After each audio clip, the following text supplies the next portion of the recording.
Welcome everyone, Dr. Michael Llamas here for Teaching Subjects, and today we're going to explore the various positions where adverbs can appear in sentences. Now this topic is important because where we place adverbs can influence the meaning, clarity, and emphasis of our sentences. So by the end of this presentation, you'll have a solid understanding of adverb placement with verbs, adjectives, and other adverbs, and how adverb placement can vary at the beginning or end of sentences. So with that, let's start. So before we begin to discuss adverb placement, let's quickly recap what adverbs are and why their position in sentences matters. Now, adverbs are words that modify verbs, adjectives, and other adverbs, or even entire sentences, right? They provide additional information about how, when, where, and to what extent something happens. So for example, in the sentence, she sings beautifully, beautifully is an adverb that tells us how she sings, right? Placement is important because it can change the nuance or focus of a sentence. A misplaced adverb can create ambiguity or make a sentence awkward. And today we'll look at the different rules and guidelines for positioning adverbs to improve clarity and effectiveness in writing. Okay, when adverbs modify verbs, they can appear in different positions depending on the type of adverb. Now, the most common position are middle position and end position. Now, mid position adverbs often appear between the subject and the main verb or immediately after auxiliary verbs, right? So, for example, in the sentence, she always smiles, the adverb always is in mid position, adding information about the frequency with which she smiles. And similarly, we could say she has always been smiling, placing the adverb after the auxiliary verb has.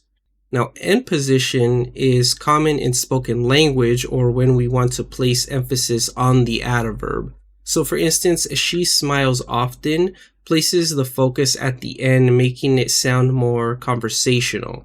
Okay, a general rule is that frequency adverbs like the words like always, never, or rarely tend to appear in mid-position, while adverbs of manner like slowly and carefully go at the end of a sentence. Okay, now let's look at how adverbs interact with adjectives. When adverbs modify adjectives, they usually come before the adjective they modify. Now, these adverbs often add emphasis or detail about the degree or intensity of the adjective. So, for example, in the sentence, the room is very bright, the adverb very intensifies the word bright, giving us a stronger image of the room's lighting. Now, another example is she was extremely happy. Here, the word extremely amplifies the degree of happiness, giving the listener a clearer sense of the emotion's intensity. Now, this pattern applies to common adverbs such as the words very, quite, to, and absolutely, which are frequently used to modify adjectives and enhance descriptions. Now, sometimes adverbs modify other adverbs to increase or decrease the intensity. So when this happens, the modifying adverb typically comes directly before the modified adverb. So for example, in this sentence, she ran very quickly, the adverb very intensifies the word quickly, showing that she was running at a remarkable speed. And using adverbs with other adverbs helps with enhancing the original adverb's effect. Now, this combination can add layers to descriptions, giving a clearer sense of the action. So another example might be, they responded quite calmly. Now here, quite adds a layer of calmness, suggesting a higher degree of composure. Now, adverbs like to, rather, and quite are common in modifying other adverbs, and they are effective for nuanced expressions. Okay, so now let's explore adverbs placed at the beginning of sentences, right? Since we already discussed mid-sentence and at the end of the sentence. So now let's discuss the beginning of sentences. Now, this position is often used to set the tone, establishing timing, or provide context for the main action. Now, initial placement can make the adverb stand out, drawing attention to it and framing the rest of the sentence. Okay, so for instance, in the sentence, suddenly it started to rain, emphasizes the suddenness of rain, creating a vivid image for the listener. Similarly, in the sentence, fortunately, the meeting was brief, right? This implies a sense of relief at the outcome. By positioning adverbs like fortunately, interestingly, or suddenly at the start, we add an introduction or transitional feel to the sentence, right? Guiding the reader's or the listener's understanding of the upcoming information that we are going to provide in that sentence. Another common position for adverbs is at the end of a sentence. End position adverbs are frequently used in informal language, where they can provide a final emphasis or act as a natural conclusion. Now, this placement is especially common with adverbs of manner and time, right? So, for example, in the sentence, they enjoyed the concert immersely. The adverb here, immersely, at the end highlights the degree of enjoyment, leaving a strong impression on the listener. And then another example is, she speaks French fluently. Here, placing fluently at the end gives it emphasis, reinforcing her skill in the language. Now, end positions work well when we want to place the adverb as a focal point. Okay, so now let's review some general rules for adverb placement. Now, adverbs typically follow a few consistent rules that make sentences clearer and more structured, okay? So first, frequency adverbs such as the words always, often, and never usually go before the main verb but after the auxiliary verb. So for example, you can use a sentence, I have never seen that.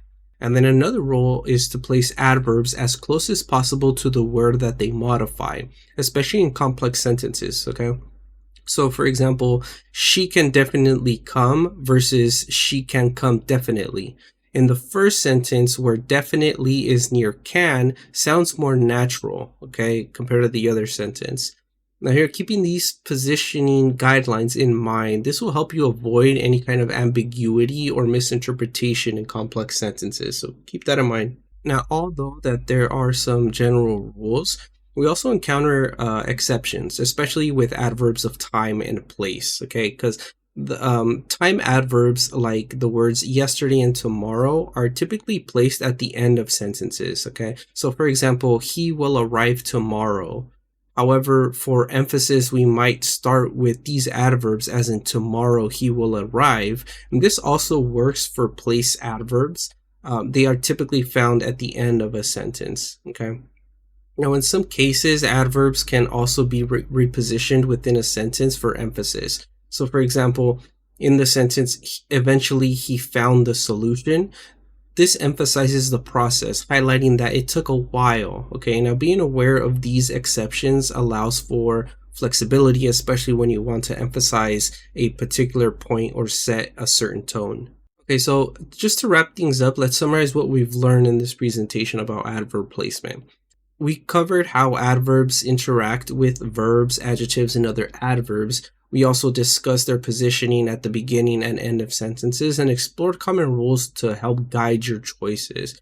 Now, here are some key takeaways. Okay, so number one, place adverbs close to the words that they modify to avoid confusion. Okay, number two, experiment with position to add emphasis or adjust the tone as needed. And number three, remember that practice will make it easier to internalize these placement rules and improve your sentence flow. So, like I always say, just keep on practicing. Now, mastering adverb placement enhances clarity and precision, and this allows you to convey ideas more effectively. So with that, I want to thank you for your attention. Make sure to give this video a like, comment down below if you have any questions. Be sure to follow us on social media and subscribe to the channel for more content. Thanks for watching.